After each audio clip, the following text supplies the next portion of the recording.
യോഹന്നാന്റെ സുവിശേഷം 15-ാം അധ്യായം 2-ാമത്തെ വാക്യം.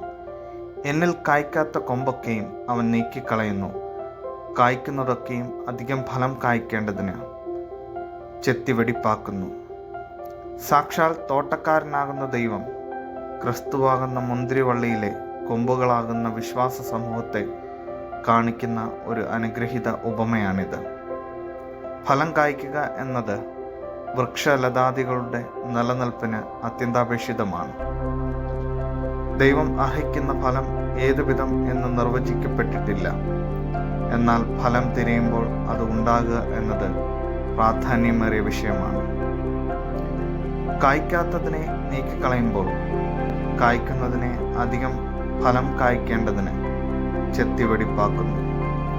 ക്രിസ്തീയ ജീവിതത്തിൻ്റെ കൈപ്പേറിയ അനുഭവങ്ങൾ അധിക ഫലത്തിനായുള്ള ഒരുക്കമായി കണ്ടുകൊണ്ട് ഈ ജീവിതയാത്ര മുന്നേറാം. ഈ വചനങ്ങളാൽ ദൈവം നമ്മെ അനുഗ്രഹിക്കുമാറാകട്ടെ. മാറാനാഥ.